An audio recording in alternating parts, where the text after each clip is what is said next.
Eh bien, salut Xavier!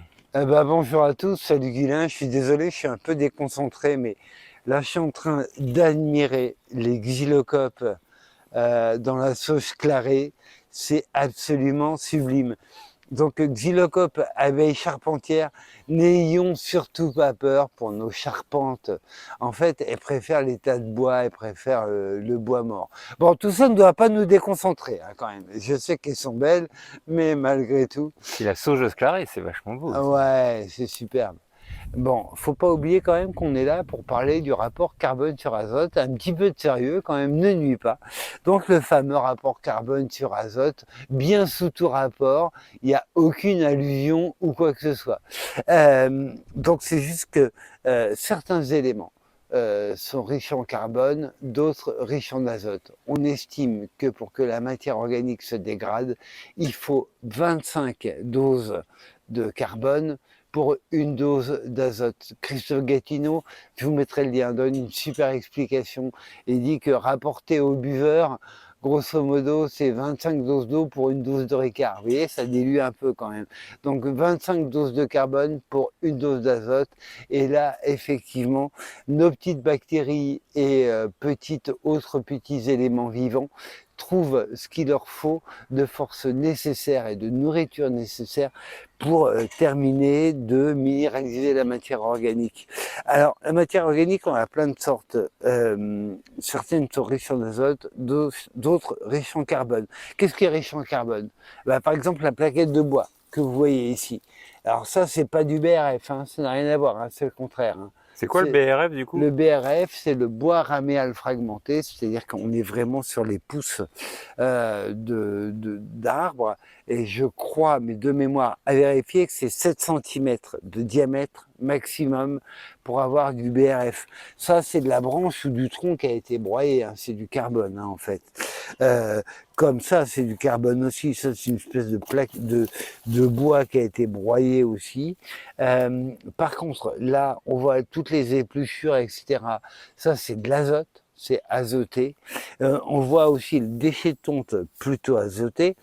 On voit le foin plutôt azoté et on voit la paille plutôt carbonée. Tiens, ça fait penser, le carbone, c'est quoi? Le carbone, il est lié à la lignine que contiennent les végétaux. La lignine, c'est ce qu'il y a sur la paroi cellulaire qui leur permet d'être rigide, de tenir. Donc, grosso modo, quand ça tient tout seul debout comme ça, c'est ligneux, donc carboné en fait, tout simplement. Quel est l'élément azoté le plus riche qu'on puisse avoir? Tiens, rapport carbone sur azote 1, c'est vraiment, mais c'est une bombe d'azote, et ben c'est l'urine. Donc, bonne nouvelle pour les jardiniers, nous pouvons, mais alors vraiment sans complexe, à condition de ne pas prendre de médicamentation lourde, nous pouvons uriner dans nos potagers.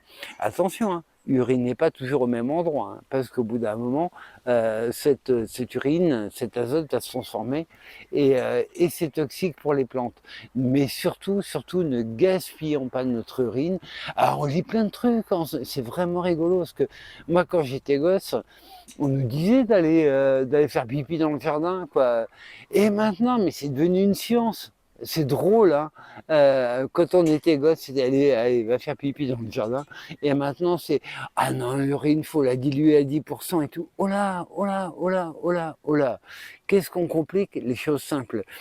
Quand vous avez envie de faire pipi, vous allez dans votre jardin, faites pipi dans votre jardin, et vous essayez de changer d'endroit le lendemain autant que possible. Donc voilà, le rapport carbone sur azote, c'est vraiment se dire que les derniers êtres vivants qui vont avoir besoin de matière pour digérer cette matière organique, vraiment, ont besoin de carbone et d'azote. Ils ont besoin de plus de carbone que d'azote. Naturellement, certains matériaux contiennent beaucoup d'azote, d'autres beaucoup de carbone. Alors je vous donne un exemple. Vous mettez de la plaquette de bois, comme ça, là. Ça, c'est très carboné. C'est très carboné. Et vous l'étalez dans votre potager. Mais pas de problème pour les bactéries. Hein. Ok, il y a plein de carbone. D'accord, très bien. Mais de l'azote, il y en a dans le sol. Donc, elles vont chercher l'azote du sol et elles vont s'occuper de dégrader ça. Il n'y a pas de problème. là où il y en a avoir un problème, par contre, c'est pour les plantes que vous cultivez, hein, parce qu'en fait, l'azote, il va être pompé pour dégrader la matière. La fameuse fin d'azote, vous savez, les paillages égale fin d'azote, etc. En fait, c'est ça, c'est des paillages trop carbonés. À l'inverse, vous tondez la pelouse, vous avez des déchets de tonte. Quand on tond la pelouse, on a vraiment une matière azotée. Là, vous avez vos déchets de tonte, on met toujours des guillemets à déchets, hein. Vous avez vos déchets de tonte, vous les mettez en tas. Ah la vache! En 2 heures, ça fermente et ça pue, s'il fait un peu chaud. Bah oui, normal, c'est super riche en azote, mais il n'y a pas de carbone disponible, hein. Donc c'est d'autres bactéries qui vont s'occuper de faire fermenter et disparaître le bazar.